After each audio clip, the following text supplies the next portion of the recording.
Eu queria fazer uma homenagem aqui à família da Maria Eduarda, que não vai debater a Previdência, não vai debater a aposentadoria.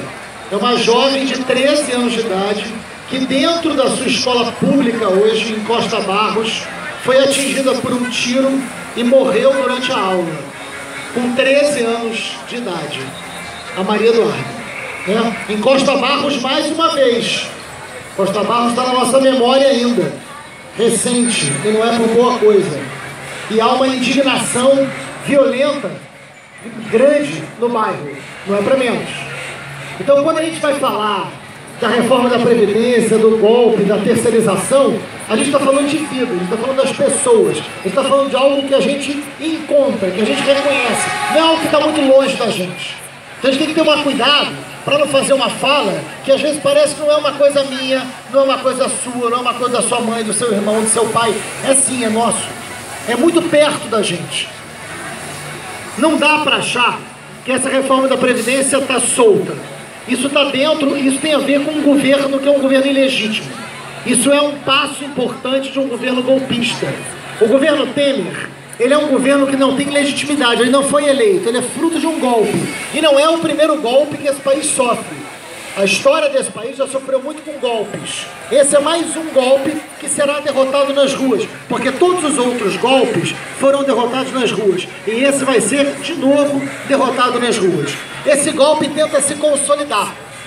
Tenta se consolidar como? Através dessas reformas. Eles, na semana passada, aprovaram na Câmara a terceirização. No Rio de Janeiro é fácil, Rose, falar da terceirização. Está todo mundo vendo o que está acontecendo na UERJ, não está? Você, as Caxias, conhece bem a UERJ. A UERJ tem vários problemas, mas um deles é exatamente o quê? Um processo longo de terceirizações. A não realização de concurso público, a precarização do trabalho. Aqui interessa a terceirização. Por que algumas grandes emissoras defendem a terceirização?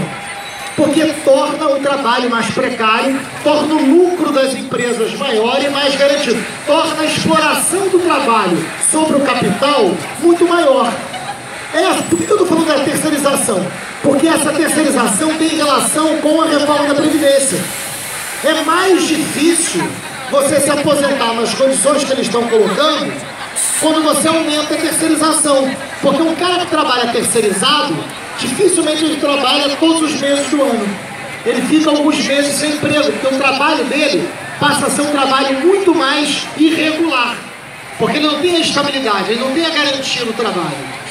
Ele vai trabalhar conforme o mercado oferece. Ou seja, ele dá mais poder a quem lucra, a quem vive do lucro, a quem tem o capital, e não a quem vive do trabalho. Porque esse é um governo que veio em nome daqueles poucos que lucram, daqueles poucos que sempre governaram. Por isso ele é um governo golpista, ele é um governo que não ganhou uma eleição.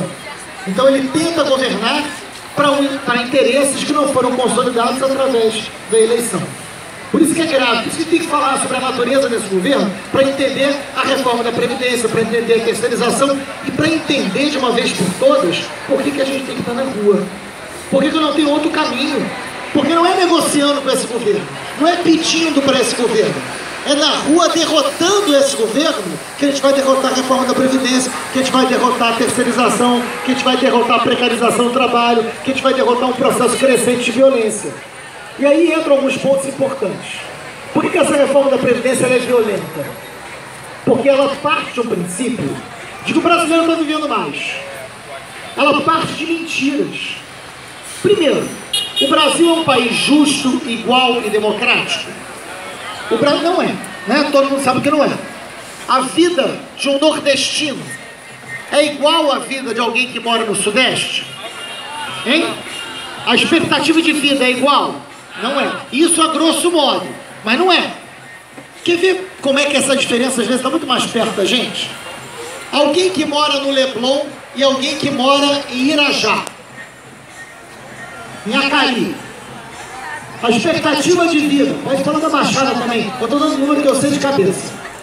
A expectativa de vida no Leblon é de 82 anos. Eu duvido que seja essa a expectativa de vida em Caxias. Mas em Acari eu sei que a expectativa de vida é 62 anos. 20 anos a menos, na mesma cidade. Na mesma cidade, toda a cidade do Rio de Janeiro. Na mesma cidade, de um bairro para outro. Que se não fosse a loucura do trânsito, você chegaria em 20 minutos. Você tem uma diferença de 20 anos de idade. Aí a reforma da Previdência parte do seguinte princípio: todos vão se aposentar na mesma idade, como se as pessoas vivessem de forma igual, o que não é. A Rose já falou, eu só quero reforçar porque ela tem mais legitimidade do que eu para falar disso. As mulheres trabalham em média 7 semanas e meia, 7 horas e meia por semana a mais que os homens. Cada mulher trabalha a mais do que os homens por semana, 7 horas e meia. Na hora de você fazer o cálculo para se aposentar, ele vai levar em conta o trabalho que a mulher tem a mais do que o homem? Não. Vamos dar o seguinte exemplo. Se eu começasse a trabalhar junto com você, aos 17 anos, nós começássemos juntos, aos 17 anos trabalhando. Quando nós chegássemos aos 65 anos, nós dois, que é o que o Temer diz, que é quando a gente pode se aposentar, você teria trabalhado mais do que eu 9 anos e meio. Se a gente começasse a trabalhar com 17 anos de idade, por ser mulher, você trabalharia mais do que eu 9 anos e meio. Isso será computado na conta para você se aposentar antes? Não. A reforma da Previdência ignora a realidade das mulheres completamente. O que as mulheres têm que fazer então? Derrotar o governo Temer, ir para a rua, que é o que estão fazendo. Aliás, estão fazendo no mundo. Estão fazendo no mundo. Qual é a grande luta que tem hoje nos Estados Unidos contra o governo Trump? É a maior luta das mulheres da história dos Estados Unidos. O 8 de março, eu estava na passada das mulheres, exatamente no lugar que eu sabia que era o meu. Bem caladinho no canto, que o protagonismo não era meu, eu sei disso. Não precisa brigar comigo, né? Estava quietinho lá, né, Vitor? No canto, né? No canto da calçada, andando, mas eu estava ali no meu lugar. Enfim, que é de luta, que é de apoio, que é de estar junto. Foi a maior passada das mulheres dos últimos anos no Rio de Janeiro. Foi esse 8 de março. Então tem alguma coisa acontecendo. Teve o golpe, tem a terceirização, tem a reforma da Previdência, mas tem luta, tem coisa acontecendo. Um jovem negro, morador de periferia, morador de favela, você não pode dizer para esse jovem negro que ele vai ter que chegar aos 65 anos para se aposentar, e não é com salário integral, porque para ser com salário integral, esse jovem tem que começar a trabalhar com 16 anos. Eu não quero jovem trabalhando, eu comecei a trabalhar com 15. Eu comecei a trabalhar com 15, por necessidade. Mas isso me atrapalhou muito na vida. Eu não quero que nenhum jovem comece a trabalhar com 16. 16 eu quero que ele esteja numa escola pública de qualidade, brigando para entrar numa universidade pública de qualidade, né? E que possa ter a sua escolha do mundo de trabalho a partir de uma formação digna que ele terá. Não é com 16 anos indo para o mercado de trabalho, porque a lógica do mercado está mandando fazer isso e porque um governo reacionário e golpista está definindo assim. Então é disso que a gente tem que entender do que a gente está falando. Essa reforma da Previdência amplia uma desigualdade histórica no Brasil. É isso que a gente não pode aceitar. E não tem outro caminho. Não tem outro caminho. O fim, o que ele está fazendo com os deficientes físicos e com os idosos que nunca contribuíram, é quase que uma violação de direitos humanos. Se hoje nós temos muitas crianças nas ruas, se nós temos muitas mulheres nas ruas, em muito pouco tempo teremos muitos idosos nas ruas, porque não terão como sobreviver através dessa reforma da Previdência. Aumentar para 70 anos o limite da idade para que essa ajuda chegue para quem nunca contribuiu é covardia. É um governo covarde. É disso que a gente está falando, do trabalhador rural, porque isso, gente, tem consequências sociais. O trabalhador rural, todo mundo sabe, todo mundo ou já viu, ou já estudou, conhece alguém, todo mundo sabe que o trabalho no campo, ele é um trabalho mais pesado, ou não é? Ele é um trabalho que muitas vezes você não tem a sua carteira assinada. Você começa a trabalhar muito cedo. Essas regras que o governo Temer está implementando na reforma da Previdência não levam em conta as condições do trabalho rural. Qual é o resultado? O que vocês acham que vai acontecer? Vai aumentar uma coisa que a gente chama êxodo rural. Aí os professores de geografia explicam depois. essa galera que mora no campo, que a gente quer que fique no campo, que a gente quer que tenha terra, né? Porque a gente é todo apoio ao movimento sem teto, mas todo apoio também ao movimento sem terra. A gente quer reforma agrária, a gente quer que tenha terra para produzir, né? A gente quer que tenha terra na mão de quem produz, e de quem produz aquilo que é útil para o brasileiro, que não é soja, não é latifúndio, que é pior do que o latifúndio, é o latifúndio produtivo. Aquele que produz com a lógica de mercado e que aumenta a desigualdade do país, né?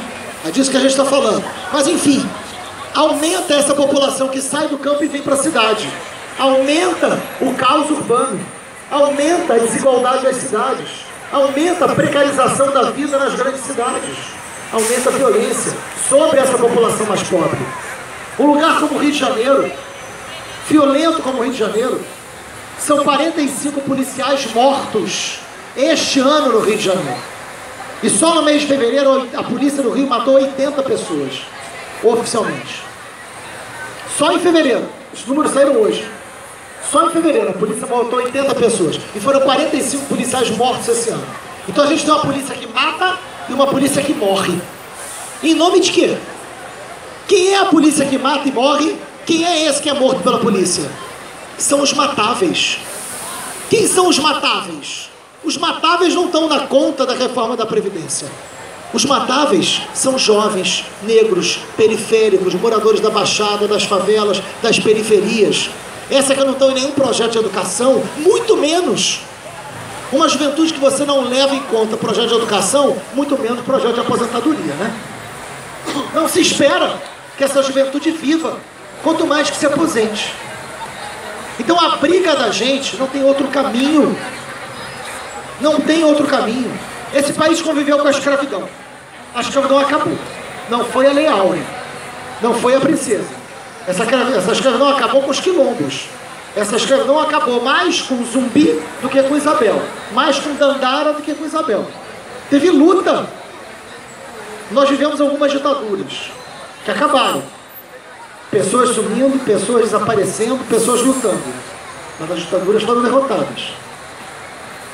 Nós hoje temos carteira assinada, nós temos salário mínimo. Isso foi luta, teve muita greve. Isso não foi dado por nenhum pai, não. Isso foi luta. Teve organização sindical, teve luta, teve greve, teve perseguição. A história do Brasil é uma história de luta, uma história de resistência e de reexistência. Hoje, essas lutas estão crescendo.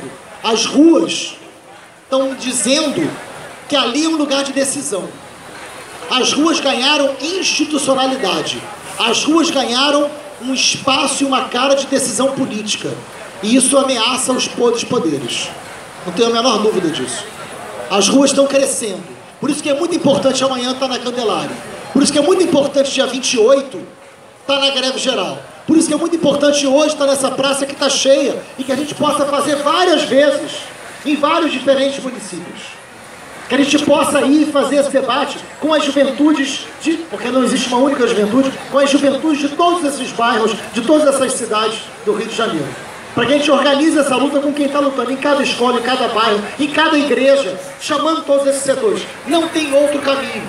É na rua que a gente vai derrotar o governo golpista, que a gente vai derrotar a reforma da Previdência, que a gente vai derrotar a terceirização e a precarização do trabalho. O que a gente está fazendo aqui não é só dizer que a gente quer se aposentar com mais dignidade. O que a gente está fazendo na praça pública é dizer que a gente não abre mão da democracia. A gente não abre mão da democracia. E a democracia é uma conquista permanente. Eu não sei, se você me perguntar qual é o modelo de democracia perfeito, é aquele que me permite estar na rua o tempo inteiro lutando para que ela seja melhor a cada ano. É isso. A democracia é aquela que eu quero ocupar a rua para dizer que o governo, seja qual for, terá que ser melhor sempre. É uma luta permanente. E muito obrigado por vocês alimentarem o tempo inteiro essa utopia e a possibilidade de a gente estar na rua. A gente só está aqui porque vocês vieram. Obrigado, gente. Vamos à luta.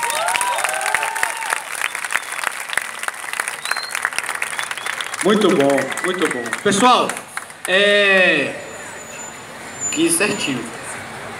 Isso é treinamento de debate. Isso significa que daqui a um tempo a gente vai ter de novo no debate aí. O camarada ali se inscreveu.